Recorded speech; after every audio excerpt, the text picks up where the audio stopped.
In the underworld of Chicago, silence is currency, and fear is the only law. At Leone's, the most exclusive restaurant on the Magnificent Mile, the staff knew the rule. When table 4 was occupied, you looked at the floor, you didn't speak unless spoken to, and you prayed you didn't make a mistake. Dominic Vance wasn't just a customer. He was the man who owned the city's shadows. Everyone trembled before him, until a desperate new waitress named Daisy did the unthinkable. She didn't just serve him, she challenged him. What happened next wasn't a murder. It was an obsession that would threaten to burn the entire city to the ground. This isn't a fairy tale. This is a war. The winter wind off Lake Michigan was brutal enough to cut through bone, but it was nothing compared to the chill inside Leone's whenever Dominic Vance walked through the door. It was a Tuesday, typically a slow night for the high-end Italian steakhouse, located just off Wacker Drive. The restaurant was a cavern of mahogany velvet and low golden lighting. A place where politicians shook hands with union leaders and where dirty money was laundered through $500 bottles of Barolo. Daisy Jenkins stood by the service station, nervously smoothing the front of her black apron. She was 24, with tired eyes and hands that were chapped from working 3 jobs. She had only been at Leone's for a week. To her, this wasn't a career. It was a lifeline. With her father's gambling debts hovering over her family like a guillotine, and her younger brother Toby needing tuition for community college, Daisy needed the tips. She needed this job to work. But tonight, the atmosphere in the kitchen was frantic. "He's here," whispered distinctively terrified voice. It was Mr. Henderson, the floor manager. Henderson was a man who usually projected an air of pompous authority, but right now he looked like a man marching to the gallows. He was wiping sweat from his receding hairline with a linen napkin. "Who is here?" Daisy asked, stacking bread plates. "Vance," hissed Cargo, a veteran waiter with 20 years of experience. "Dominic Vance, the capo. He's early. His usual table isn't even prepped." Daisy frowned. She knew the name. Everyone in Chicago who read the crime columns knew the name Vance. They were construction waste management and shipping, allegedly. In reality, they were the reason bodies washed up in the Chicago River. "So we seat him," Daisy said, grabbing a pitcher of water. "It's a restaurant, Carlo. He eats food like everyone else." Carlo grabbed her wrist, his grip hard. "No, you listen to me, ragazza. You don't look him in the eye. You don't ask him how his day was. You pour the wine, you take the order, and you disappear. Last month, a runner spilled a drop of sauce near his cuff. That runner didn't get fired. He just stopped coming to work." "I can take the table," Daisy said. She didn't want to be brave, but she saw the paralyzing fear in Henderson's eyes. If the manager panicked, the service would crash and nobody would make money. Daisy couldn't afford a bad night. "I'll do it. Just give me the wine list." Henderson looked at her, as if she had volunteered to defuse a bomb with a hammer. "You're new. You don't know." "I know I need the tips, Mr. Henderson. Let me work." Without waiting for permission, Daisy grabbed the leather-bound menus and pushed through the swinging double doors into the dining room. The change in the room was palpable. Usually Leone's was filled with the low hum of conversation and the clinking of silverware. Now a hush had fallen over the main floor. Guests were eating quickly, keeping their heads down. At table 4, the prime booth in the back corner, with a clear view of both exits, sat 3 men. 2 were clearly muscle-broad-shouldered, wearing suits that strained at the biceps, scanning the room with predatory boredom. And in the center sat Dominic Vance. He didn't look like a monster. He looked like a CEO of a Fortune 500 company, perhaps a little sharper, a little colder. He was wearing a charcoal 3-piece suit that probably cost more than Daisy's entire year of rent. He had dark hair, swept back a strong jawline, covered in a day's worth of stubble, and eyes that were the color of slate grey, flat, and completely unreadable. He was reading a message on his phone, completely ignoring the terrified room around him. Daisy took a breath, steeling herself. Just a customer, she repeated internally. Just a man with a wallet. She approached the table. The two bodyguards stiffened immediately, their eyes locking onto her hands. Daisy didn't flinch. She walked right up to the edge of the table. "Good evening, gentlemen," she said, her voice steady, though her heart was hammering against her ribs. "Welcome to Leone's. My name is Daisy, and I'll be taking care of you tonight." The bodyguards looked at Dominic. Dominic didn't look up from his phone. "Sparkling water. No ice," Dominic said. His voice was deep rough like gravel. He still hadn't looked at her. "And bring the 15 Ornelia. Open it at the bar, not here." He waved his hand, a dismissive, arrogant flick of the wrist, a gesture you would use to shoo away a fly. Daisy felt a flash of irritation. She was used to rude customers. She had worked in diners and dive bars before this. But something about his total erasure of her existence stung. "Certainly," Daisy said. "Would you like to hear the specials before I get the wine?" Dominic finally looked up. The contact was electric. His eyes were cold assessing.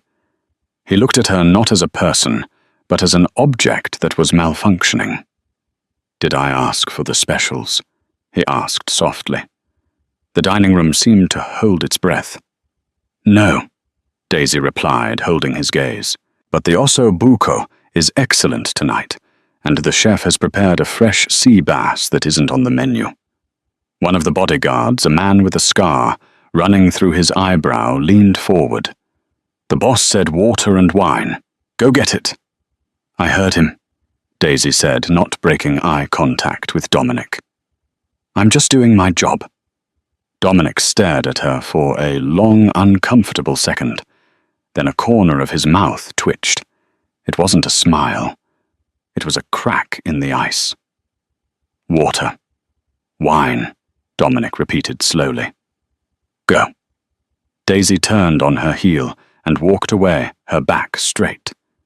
As she reached the safety of the service station, her hands began to shake. "You're insane," Carlo whispered, appearing beside her to load a tray. "You talked back to him." "I upsold him," Daisy muttered, grabbing the sparkling water. "If he's going to be a jerk, he's going to pay for the expensive fish." She didn't know it yet, but Dominic Vance was watching her walk away, and for the first time in years, he wasn't thinking about business. The meal proceeded in a tense silence. Daisy served the appetizers calamari and beef carpaccio with mechanical precision. Every time she approached the table, the bodyguards watched her jugular, but Dominic barely acknowledged her presence. He ate slowly, sipping the expensive wine, occasionally murmuring instructions to the men flanking him. It was during the main course that things went wrong. Daisy was carrying a heavy tray containing 3 sizzling plates. The weight was substantial, straining her wrists. As she navigated the narrow path between tables, a customer at table 5, a loud, intoxicated tourist, abruptly shoved his chair back to stand up. The chair leg caught Daisy's ankle. It happened in slow motion. Daisy stumbled forward. She twisted her body violently to avoid dropping the hot plates onto the sitting customers. She managed to save the food, balancing the tray with a Herculean effort. But in the chaos, a single fork slid off a plate. It flew through the air and landed with a soft clink right on the table in front of Dominic Vance. A tiny droplet of sauce from the fork splattered onto the pristine white tablecloth just inches from his hand. The restaurant went dead silent. The drunk tourist gasped. Mr. Henderson, watching from the podium, closed his eyes as if waiting for a gunshot. Daisy stabilized herself, her heart dropping into her stomach. She looked at the table. The fork lay there like an accusation. Dominic slowly placed his wine glass down. He looked at the fork. Then he looked at the spot of sauce. Finally, he looked at Daisy. The bodyguard on the left started to rise his hand, reaching inside his jacket. "Sit down, Rico," Dominic said quietly. Rico froze and sat back down. Dominic picked up the fork. He held it up to the light. "You almost armed me, Daisy. I tripped." Daisy said, her voice trembling slightly, but she refused to apologize profusely. She knew men like this. They fed on weakness. If she begged, he would crush her. A customer pushed his chair out. "I saved the steaks." "You saved the steaks," Dominic repeated, his tone unreadable. "But you dropped a fork." "Gravity is a law, not a suggestion, sir," she said. Henderson was practically sprinting over now, pale as a sheet. "Mr. Vance, I am so sorry. This girl is new, she's clumsy, Daisy, get to the kitchen right now. I'll take over." Henderson grabbed Daisy's arm, his fingers digging in hard, trying to pull her away. "Go," he hissed at her. Daisy flinched at the pain in her arm. "Let go. I can finish I said. "Leave her alone." Dominic's voice cut through the air like a whip crack. Henderson released Daisy instantly, stepping back as if burned. Dominic looked at the manager with pure disgust. "She saved the food. She didn't drop the tray, and you put your hands on her." Dominic stood up. He was taller than he looked while sitting well over 6 feet, looming over the table. He reached into his jacket pocket. The entire restaurant flinched. He pulled out a money clip. He peeled off 5 crisp $100 bills and dropped them onto the sauce-stained tablecloth. "For the dry cleaning," Dominic said to the room in general. Then he peeled off another 10 bills, $1,000. He held them out to Daisy. Daisy stared at the money. It was more than she made in 2 weeks. It was the electricity bill and part of the debt interest. But her pride burned hot in her chest. "I don't want your charity," Daisy said quietly. "It's not charity," Dominic said, stepping closer to her. He smelled of sandalwood tobacco and cold rain. He was close enough that she could see the flecks of gold in his grey eyes. "It's hazard pay. Nobody stands up to Henderson, and nobody stands up to me." He took her hand, forced the money into her palm, and closed her fingers over it. His hand was rough, warm, and terrifyingly strong. "What time does your shift end?" he asked. "Why?" Daisy challenged, pulling her hand back. "Because," Dominic said, leaning in, so only she could hear, "the man who tripped you. He's been watching you all night. And he's not a tourist. You should be careful, Daisy Jenkins. The city isn't safe for brave little things like you." Before she could process what he meant, Dominic signaled his men. "We're leaving. Wrap the food." He walked out without looking back, his long coat billowing behind him. Daisy stood there, clutching the $1,000, her heart racing. She looked over at table 5. The drunk tourist was gone. He had vanished the moment Dominic stood up. She felt a chill crawl up her spine. This wasn't just a rude customer. She had just stepped into something far darker than she realized. Later that night, as Daisy exited the back alley door of Leone's, clutching her coat tight against the wind, she saw a black SUV idling at the corner. The window rolled down just an inch. She didn't stop. She walked faster toward the bus stop. But as she sat on the bus heading toward her cramped apartment in the South Side, her phone buzzed. It was a text from an unknown number. "Check your pocket." Daisy frowned. She reached into her apron pocket, which she had stuffed into her coat. Her fingers brushed against something hard and cold. She pulled it out. It was a black business card. No name. Just a symbol of a lion embossed in gold and a phone number. And on the back, written in elegant, sharp handwriting. For when you realize you need help. Daisy stared at the card. She wanted to throw it away. She wanted to pretend tonight never happened. But then she thought of her brother Toby and the debt collectors who had called yesterday threatening to break his legs. She put the card back in her pocket. Dominic Vance hadn't just tipped her. He had marked her. The bus ride to the south side was a 40-minute decompression chamber of flickering fluorescent lights and the smell of wet wool. Daisy sat near the back, her forehead resting against the cold glass, watching the city shift from the glittering skyscrapers of the Loop to the low, huddled brick bungalows of her neighborhood. The $1,000 Dominic Vance had forced into her hand felt heavy in her pocket, like a stone that was slowly heating up. It was a fortune. It was also a target. She got off at 47th Street, clutching her purse tight to her chest. The wind here didn't howl. It bit.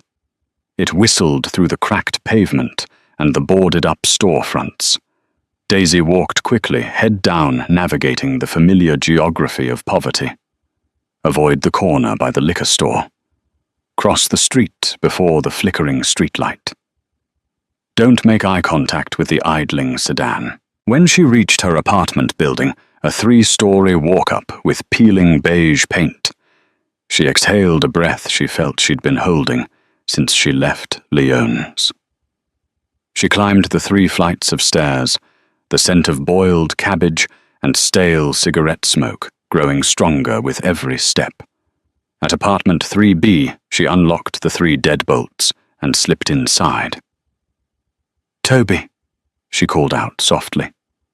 The apartment was small, essentially, a hallway that pretended to be a living room with 2 tiny bedrooms branching off. But it was clean. Daisy made sure of that.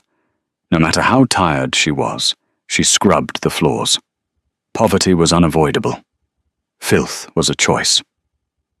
"In here," a voice cracked from the 2nd bedroom. Daisy walked in to find her 19-year-old brother hunched over a drafting table they had salvaged from a majestic Goodwill haul. Toby was sketching his hand, moving furiously across the paper. He was talented, brilliant, actually, at graphic design. But talent didn't pay the rent, and it certainly didn't pay their father's debts. "You're home late," Toby said, looking up. He had the same dark hair as Daisy, but his eyes were softer, unhardened by the jobs Daisy had to work. "I was worried." "It was a busy night," Daisy lied. She walked over and kissed the top of his head. "Did you eat?" "Made pasta. Left you some." Toby paused, his pencil hovering over the paper. "Dad called." The temperature in the room seemed to drop 10 degrees. Daisy stiffened. "What did he want?" "He said he needs 2,000 by Friday."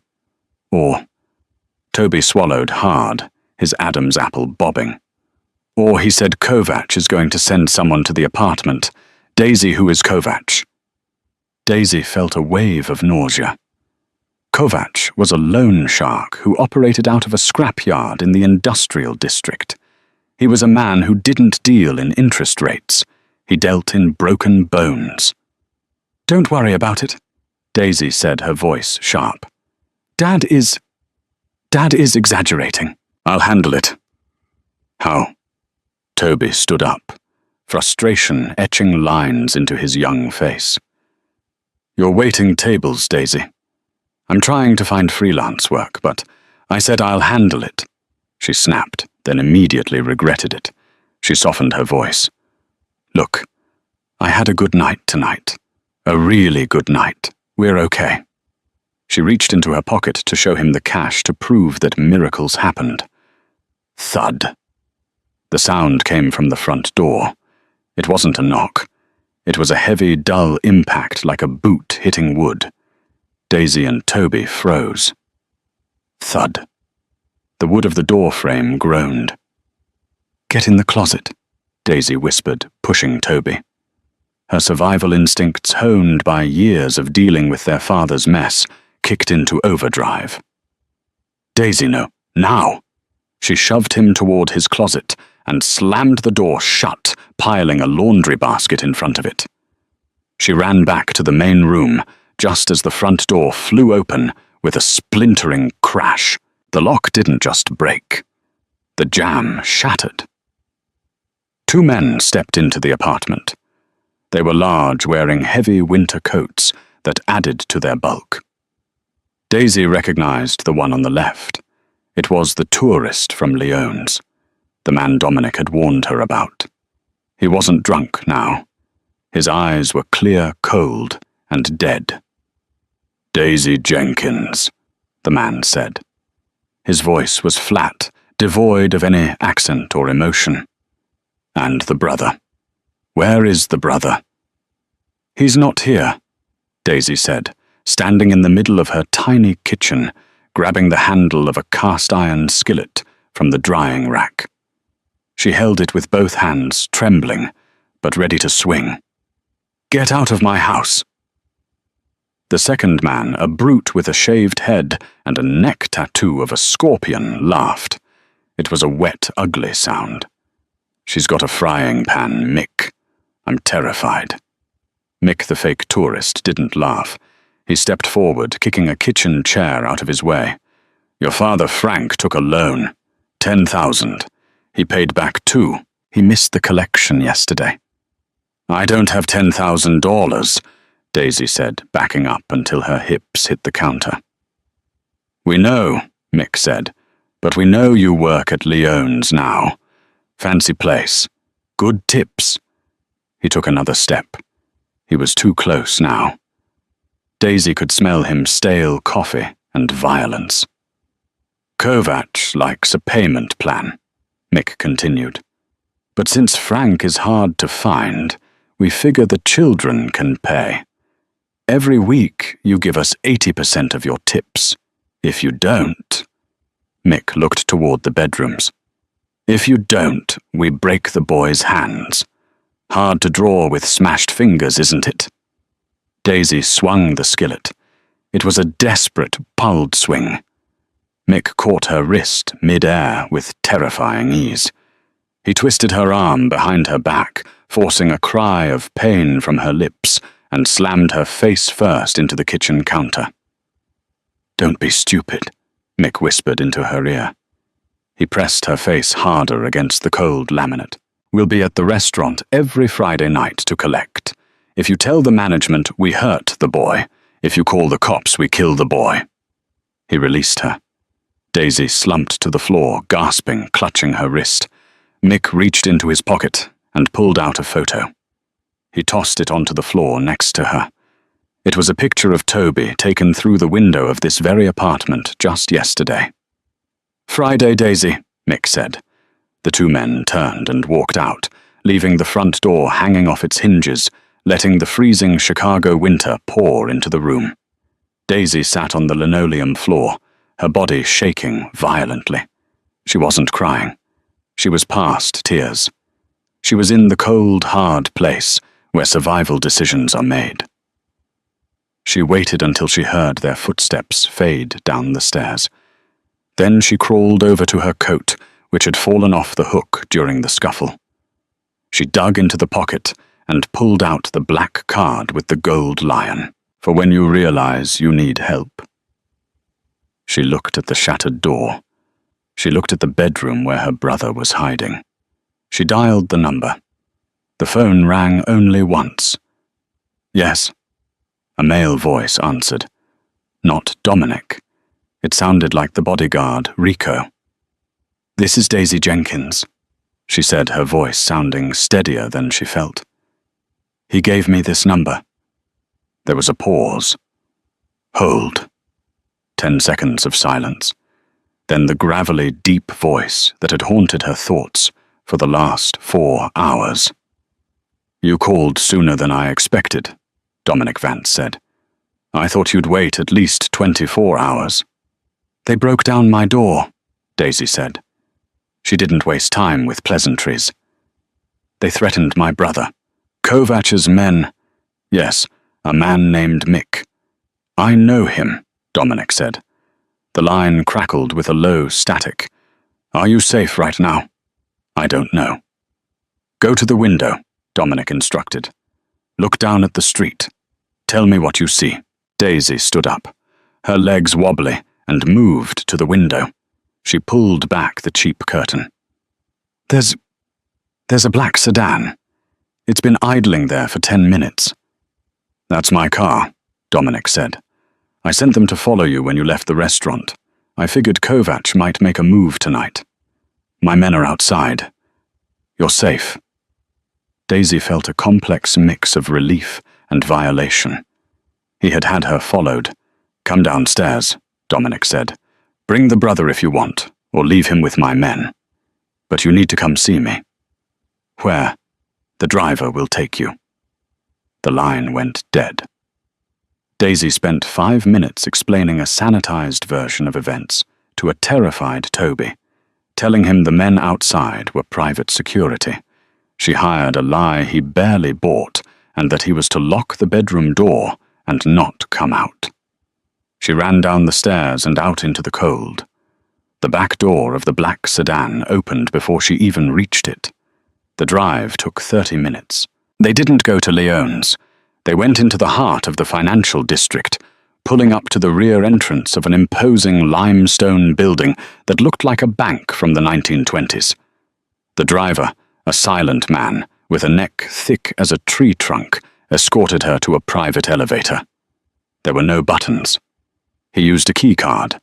The elevator rose smoothly, opening directly into a penthouse that looked less like a home and more like a fortress of solitude wrapped in luxury. The walls were floor-to-ceiling glass, offering a panoramic view of the Chicago skyline, glittering like a field of diamonds. The floor was dark marble. A fire roared in a massive stone hearth, but it gave off no smoke, only heat. Dominic Vance stood by the window holding a tumbler of amber liquid.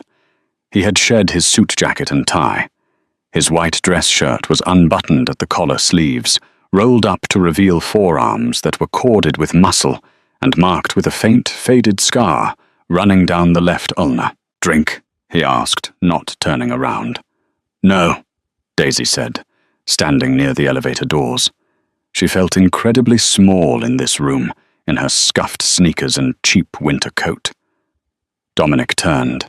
He took a sip of his bourbon, his grey eyes sweeping over her. He noticed the red mark on her cheek, where Mick had smashed her into the counter. His jaw tightened a subtle motion that made a mussel feather near his ear.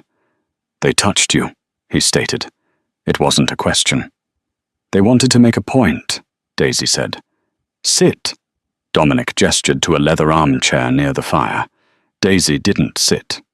"I didn't come here to socialize, Mr. Vance. You gave me a card. You said it was for when I needed help. Well, I need help. They want $10,000, or they're going to break my brother's hands." Dominic set his glass down on a side table. He walked toward her slowly. The predatory grace was back. "10,000 is nothing," he said softly. "I spend that on wine in a week." "Good for you," Daisy bit back. "For me, it's a life sentence." "I can make the debt go away," Dominic said, stopping just 2 feet from her. "I can make Kovac go away.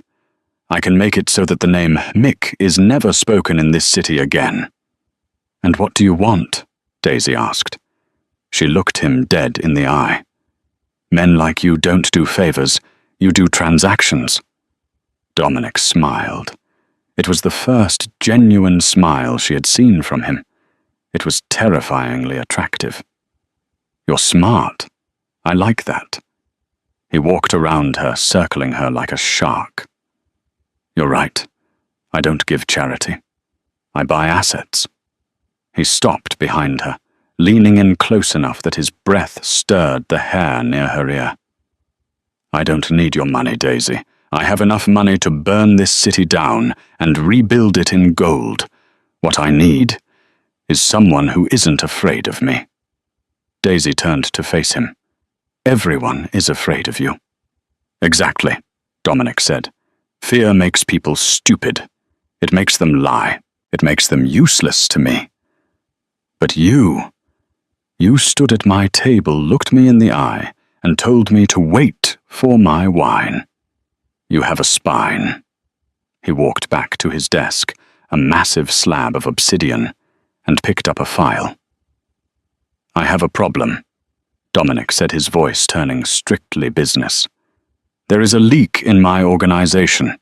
Information is getting out to the police and to my rivals. It's someone close to me, someone who sits at my tables, eats my food, and smiles at my face." He tossed the file onto the desk. "I need a fresh pair of eyes, someone nobody suspects, someone the boys will ignore because she's just the help. I need a waitress who can listen." Daisy stared at him. "You want me to spy for you?"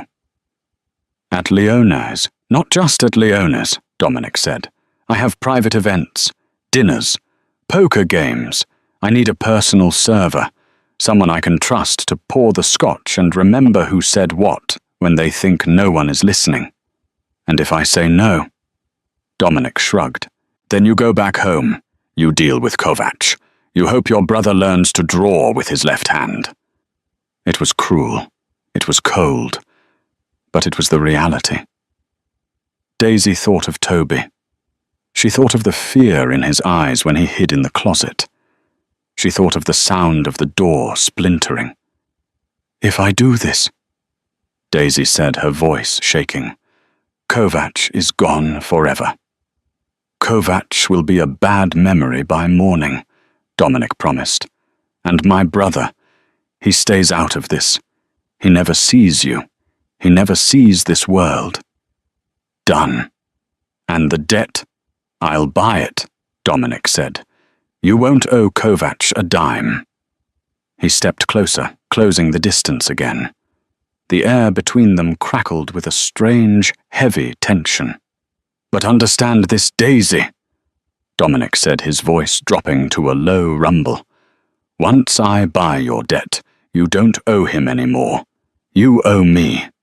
You belong to the Vance family until I say the debt is paid. And I am a much more demanding creditor than Kovac." Daisy looked at the scar on his arm, then up into his slate-grey eyes. She was stepping off a cliff. She knew it. "When do I start?" she whispered. Dominic reached out. For a second, she thought he was going to touch her face. Instead, he reached past her and pressed a button on the wall. The elevator doors slid open. "Tomorrow night," Dominic said. "Wear black. And Daisy." She paused at the elevator. "Yes.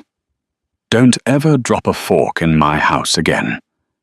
Daisy stepped into the elevator.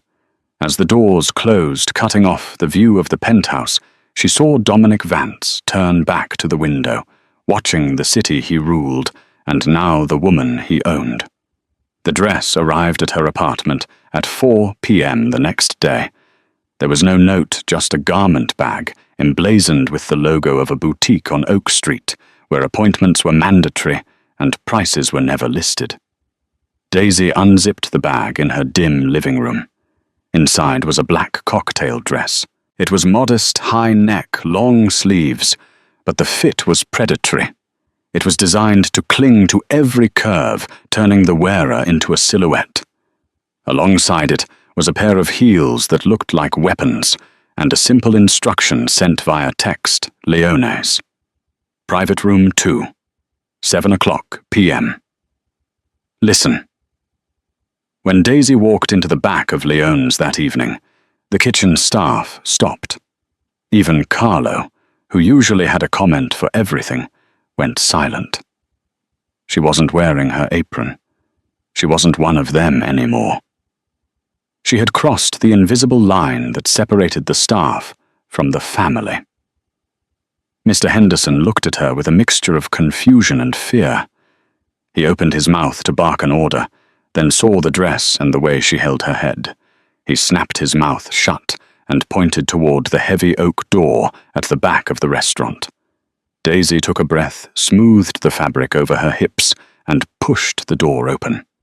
Private room 2 was a world away from the main dining floor. The air here was heavy, smelling of aged leather, expensive cologne, and thick cigar smoke. The walls were lined with dark walnut, and the only light came from a crystal chandelier, dimmed to a low amber glow. At the round table sat 5 men. Dominic was at the head, his back to the wall.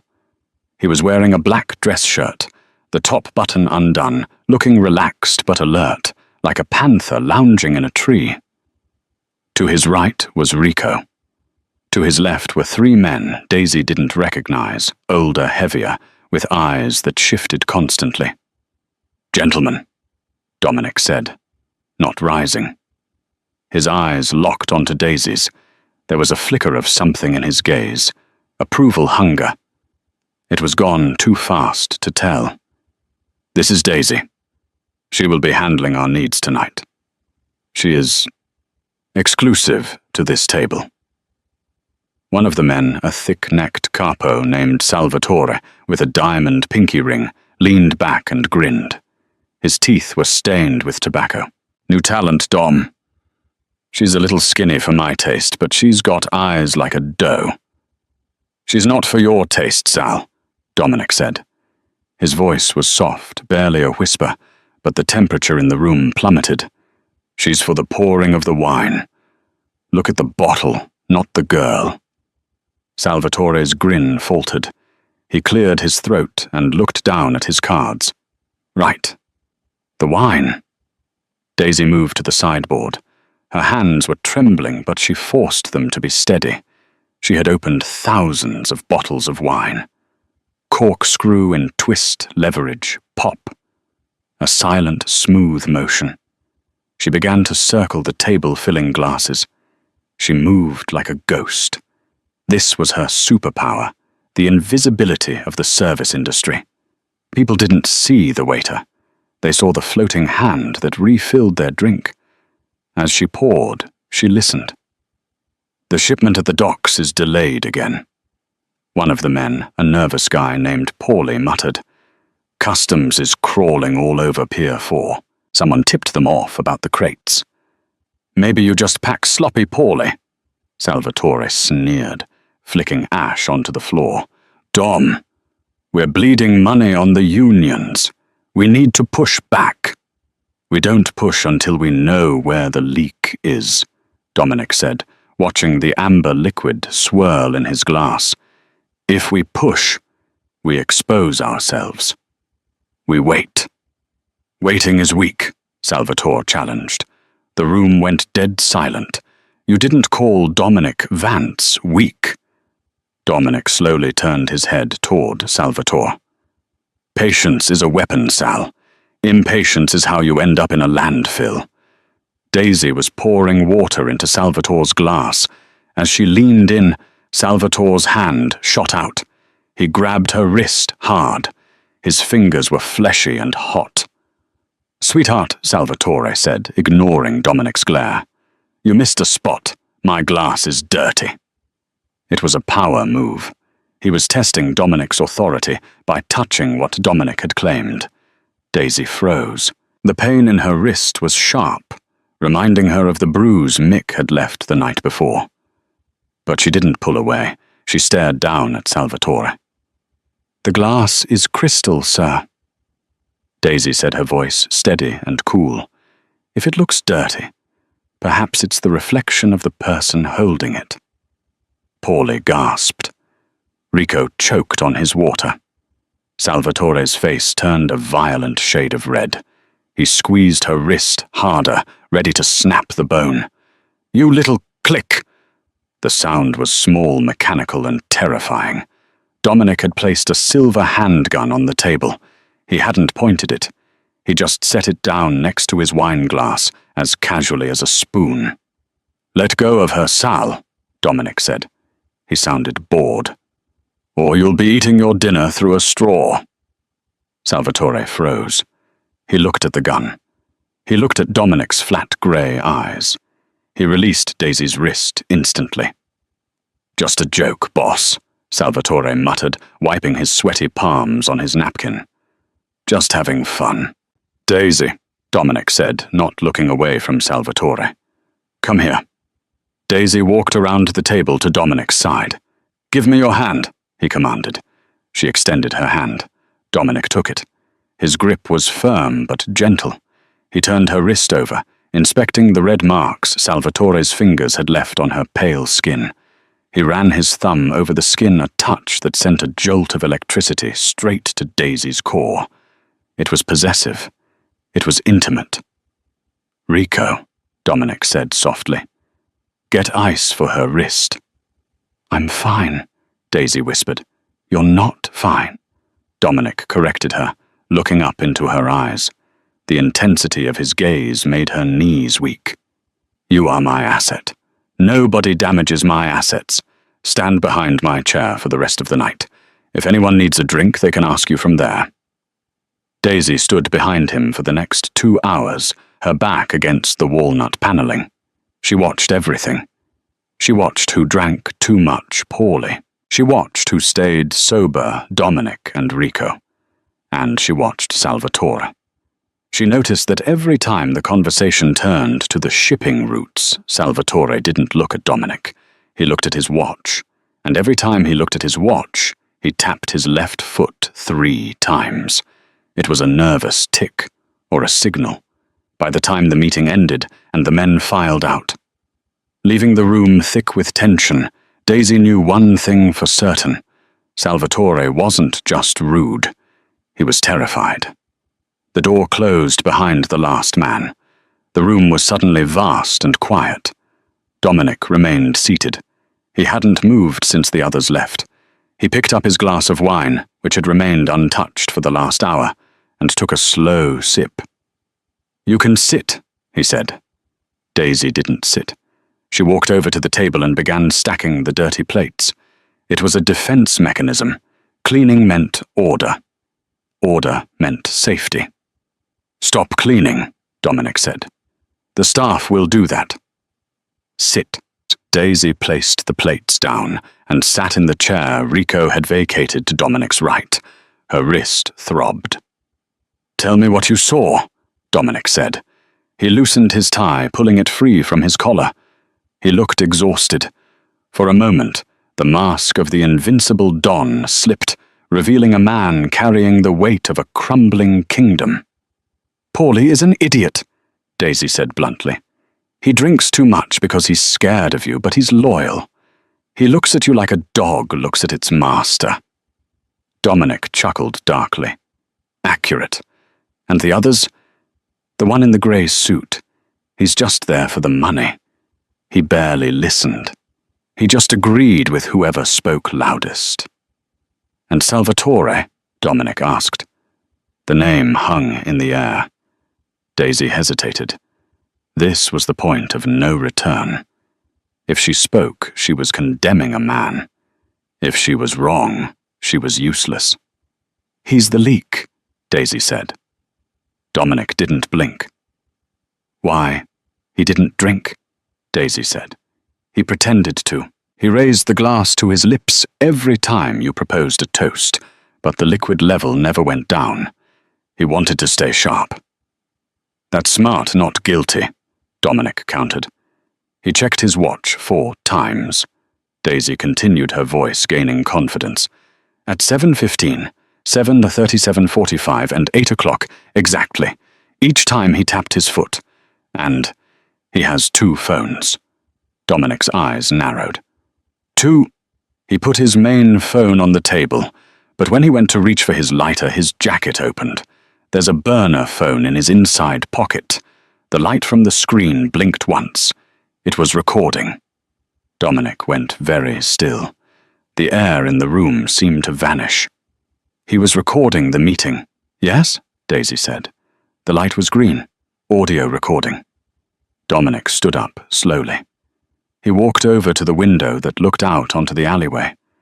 He stood there for a long time, his silhouette framed against the brick wall outside. "Do you know what you just did, Daisy?" he asked quietly. "I did my job. You just signed a man's death warrant." Daisy felt a cold shiver run through her. She looked at her hands. They looked the same as they had this morning, but they felt stained. She thought of Salvatore grabbing her wrist, She thought of the way he looked at her. "He threatened me," Daisy said, her voice hard. "And he's betraying you. I don't feel bad." Dominic turned around.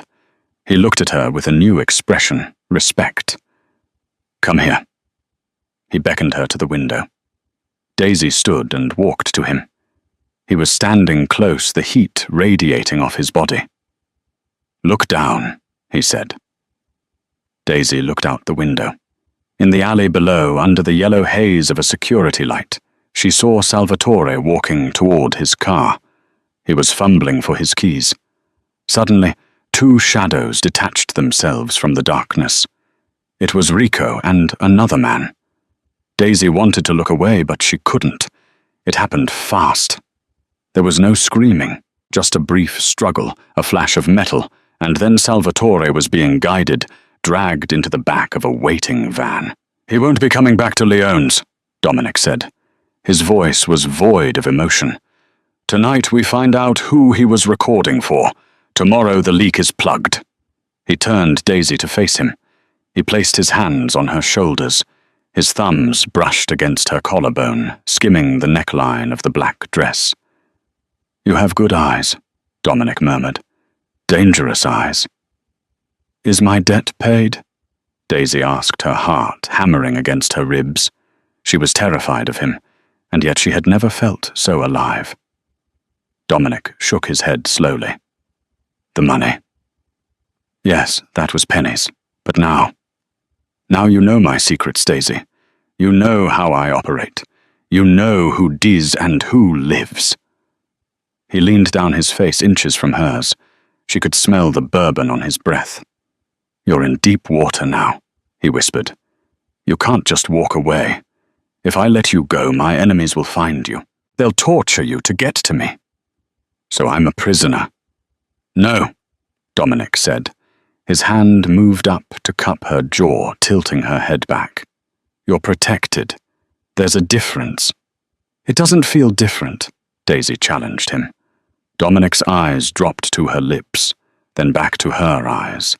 The tension was unbearable, a magnetic pull that defied logic. "One day," Dominic said, his voice rough, "you'll realize that the safest place in this city is right here, standing next to the monster." He released her abruptly, stepping back as if he had been burned. "Rico is busy," Dominic said, adjusting his cuffs, the mask of the boss sliding back into place. "I'll drive you home myself." "That's not necessary." "It is," Dominic said, "because now that Salvatore is gone, whoever he was working for is going to be looking for the person who exposed him. You have a target on your back, Daisy." He opened the door of the private room, holding it for her. "Welcome to the family," he said grimly. Daisy walked out, the heels clicking on the hardwood floor. She realized with a sinking feeling that she wasn't just working for the Mafia anymore. She was becoming part of it. And worse, she was starting to trust the man holding the gun. The interior of Dominic's car, a matte black Aston Martin, was a sanctuary of silence and leather. Outside the city of Chicago was a blur of wet pavement and streaking lights. But inside, the world felt suspended. Dominic drove with one hand on the wheel. His movements relaxed, yet precise. He didn't drive like a man in a hurry. He drove like a man who owned the road. Daisy sat in the passenger seat, watching his profile in the intermittent flashes of passing streetlights. "You're quiet," Dominic said, his eyes scanning the mirrors. "I'm processing," Daisy replied, leaning her head against the cool window. "Yesterday I was worried about paying the electric bill. Tonight I just watched a man get kidnapped because I noticed he tapped his foot. You saved lives tonight, Daisy. Just not his." "I saved your life," she corrected him. Dominic glanced at her, a faint smirk touching his lips. "Maybe I should give you a raise." "I don't want a raise. I want to know if this is my life now, looking over my shoulder, wondering who's recording me."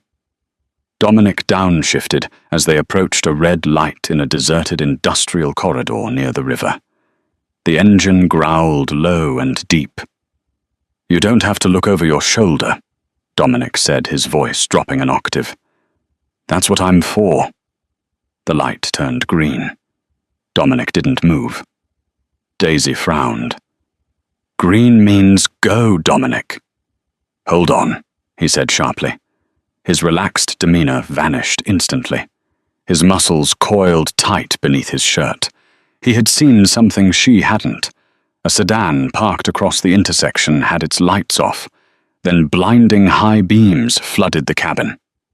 "Get down!" Dominic roared. He slammed his hand onto Daisy's head, forcing her down toward the dashboard, just as the windshield shattered. Crack. Crack. Crack. Bullets hammered into the reinforced glass. It didn't break, but it spiderwebbed into 1,000 opaque diamonds. Dominic didn't panic. He threw the car into reverse tires, screaming against the asphalt, spinning the wheel with violent precision. The car fishtailed, swinging around 180 degrees. "Stay down," he commanded. Another car screeched out from the alley behind them, blocking their retreat. It was a trap. Salvatore's backups had been waiting. 2 cars, 4 shooters. Dominic calculated aloud, his voice devoid of fear, filled only with cold, tactical rage. He reached under his seat and pulled out a submachine gun, sleek black and terrifying. "Daisy, listen to me," he said, his hand gripping her shoulder hard. "I'm going to open my door. When I do, you slide into the driver's seat. You drive. You don't stop for anything. You go to the police precinct on 35th. Do you understand? I'm not leaving you!" Daisy screamed over the sound of bullets pinging off the armored door panels. "Do as I say," Dominic snarled. It was the voice of the capo, the monster. He kicked his door open and rolled out onto the pavement, firing before he even hit the ground. The sound was deafening. Daisy curled into a ball, covering her ears. She heard shouting, the roar of engines, and the rhythmic thump-thump of Dominic's weapon answering the chaotic fire of the attackers. Then silence. It lasted for 10 seconds. To Daisy it felt like 10 years. "Dominic," she whispered. No answer. She scrambled up, ignoring his orders, and looked out the shattered driver's side window. Dominic was standing in the middle of the street. The 2 enemy cars were riddled with holes, steam rising from their radiators. 3 men lay on the ground, motionless. Dominic stood amidst the carnage, his chest heaving, his white shirt stained with oil and blood, though she couldn't tell if it was his. He looked terrifying. He looked like the god of war. He turned and walked back to the car. He holstered the weapon and opened the passenger door. "Are you hit?" he demanded, scanning her frantically. "Check yourself. Any pain? Any blood?" Daisy was shaking so hard her teeth chattered.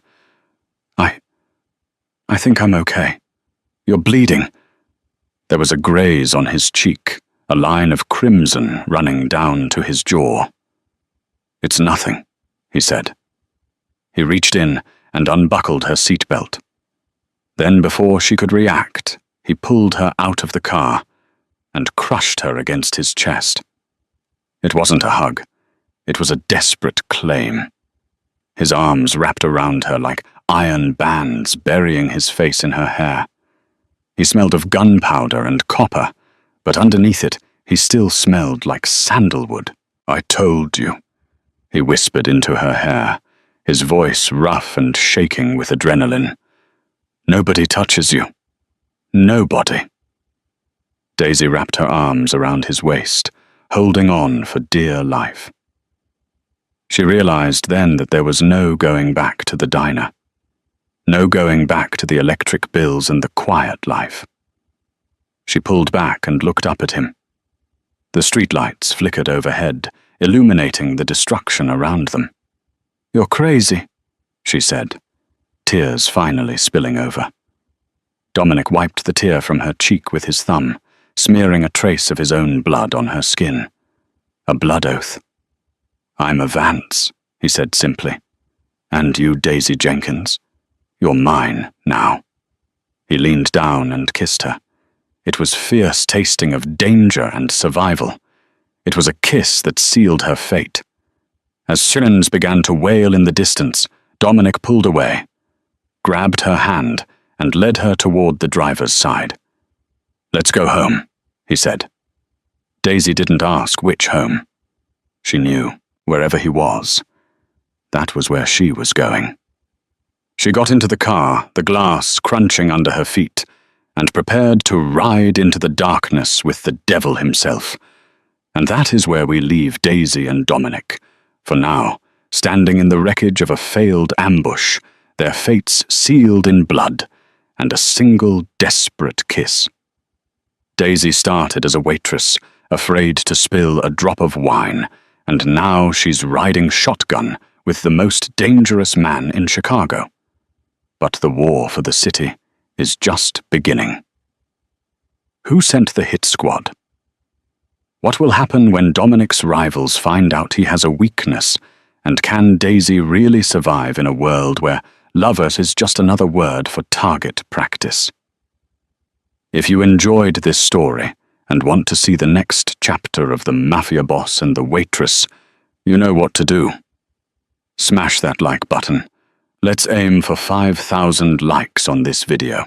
Make sure you are subscribed with notifications turned on, so you don't miss part 2, where we introduce a new rival who threatens to tear them apart.